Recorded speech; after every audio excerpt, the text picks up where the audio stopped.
I know. We seem to be inside each other. Old!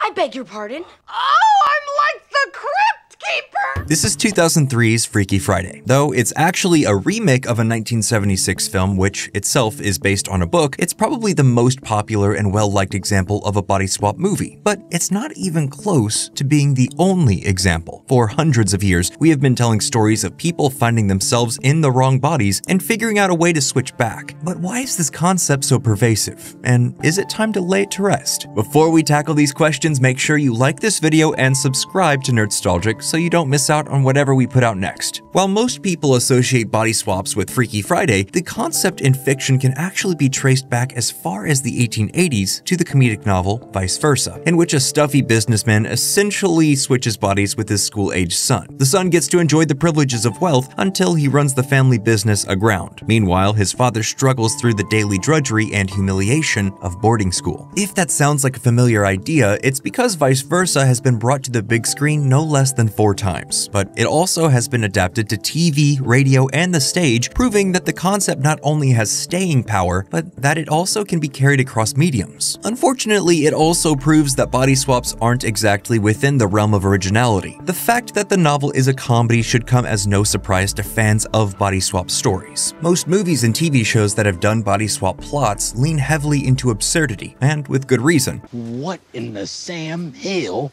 just happened to him? For writers, directors, and studio executives looking to make a relatively cheap, lighthearted romp, body swaps are an easy and arguably lazy choice. It's not hard to find humor in the idea of switching roles with a parent, a friend, or a member of the opposite sex. Oh my god, you guys, there's like literally a attached to my body right now. Martha, come look at my While not every piece of body swap media is successful in their attempt to make the audience laugh, you still tend to find the same types of jokes in every story. Moreover, these jokes usually play out in a similar sequence since the plots themselves are nearly identical. First, we're given a glimpse into our protagonists' lives and daily routines. From there, we establish our main conflict. Sometimes the characters are in an adversarial relationship like a father and his son, or 2 teen neighbors who are at social opposites. Alternatively, they might express the desire to try out the other's life. I wish I had your life. Whatever the catalyst, some kind of supernatural force or ancient artifact initiates the swap, and they find themselves in unfamiliar bodies. Disorientation is quickly supplanted by understanding, and we're treated to our first and most obvious joke, that of the swapped characters investigating their newfound physical traits with either horror or elation. After attempting to revert back to their original forms with an often slapstick level of physical comedy, Okay, that was stupid. the characters are forced to live with the change until they can find a solution. Of course, it wouldn't be much of a comedy without some wacky hijinks, so a few common scenarios play out in the second act. With the realities of the characters' lives established at the beginning of the movie, audiences then get to see the swapped personalities experience the routine for the first time. They're forced to confront unfamiliar social and professional scenarios and must quickly pick up on the intricacies of an entirely unfamiliar role. They have to navigate encounters with romantic partners, friends, and co-workers, usually leaving them confused and uncomfortable, and they generally damage their new body's reputation, either maliciously or unintentionally. The characters are often preparing for some kind of big and important event which will take place in the third act of the movie before they finally swap back to normal. There are, of course, some exceptions and caveats to this formula. Depending on where you personally draw the line, a body swap movie might only feature a single character switching up their appearance. Sometimes they change into an animal to fit the deeds they performed in their other life. Sometimes our characters inhabit the same body, and sometimes their faces are surgically removed and stitched back onto someone else, because Nicolas Cage movies are always just a little bit different. I'd like to take his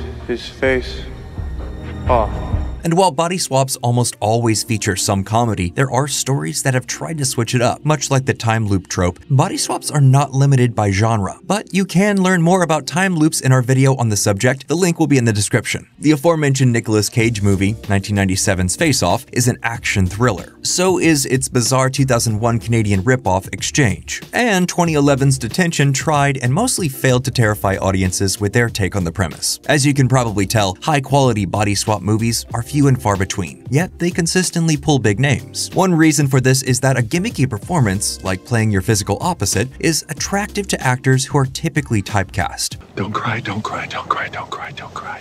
It's also enticing to comedic actors looking for a low-effort role. When combined with the overused plot points and jokes, body swap movies are a recipe for boring, predictable, and even offensive content. You're not having sex with my wife, Mitch. Obviously, bro, but if she comes at me like a hurricane, a guy can only withstand so much. And yet, that's only half the story. First, let's address the gimmicky performances, because while they can very easily sink a movie, they can also do the opposite. When done well, half the fun of a body swap flick is seeing an actor believably play the part of their swapped self. Watching Jack Black play a teenage girl, or Vince Vaughn play a teenage girl, or Jamie Lee Curtis play a teenage girl, or, well, you get the point. A good performance can really elevate an otherwise uninspired scene, character, or script. There's also those rare times when body swap movies pivot away from the traditional formula and actually end up making something fun and subversive. The 2020 horror movie Freaky might be the best modern example of this, as we see Vince Vaughn inhabit the body of a popular teen while she's stuck in the body of a middle-aged serial killer. Field high,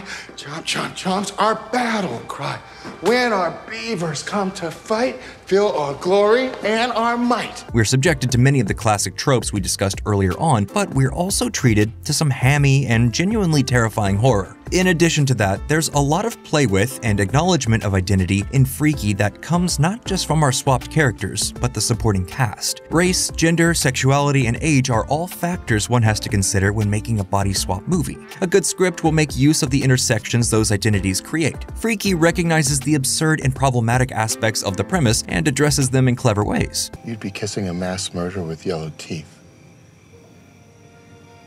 You're still Millie to me. The stylized approach to the making of the movie, as well as the tongue-in-cheek reference-heavy humor of its script, are something we've come to expect from director Christopher Landon, the man who's also behind the Happy Death Day films. But in order to fully understand the appeal of body swap, we have to go back to the beginning and talk once more about Vice Versa. Sure, the novel is full of whimsical humor and contrived misunderstandings, just like every other body swap story that's ever existed, but it ends with genuine sentiment. At its core, Vice Versa is about a man learning to empathize with his son by literally being in his school-issued shoes. And that's the most important staple of a body swap story. While people love to tip their hat to Lindsay Lohan and Jamie Lee Curtis's performances in Freaky Friday, and deservedly so, the real heart of that movie is the reconciliation between our two main characters. Through the process of living in one another's bodies, they learn to appreciate each other and their personal struggles in ways they hadn't before. The swap provides a very literal way to empathize and see through the eyes of someone they had previously viewed as a nuisance or an obstacle. By the end of the movie, Tess and Anna are able to see past their differences and come together in moments when they need each other the most. So why do we keep making body swap movies? Body swap media hasn't always been the most original. The scripts end up being copy and pasted. The jokes are often outdated and unnecessary, and sometimes the performances are one note.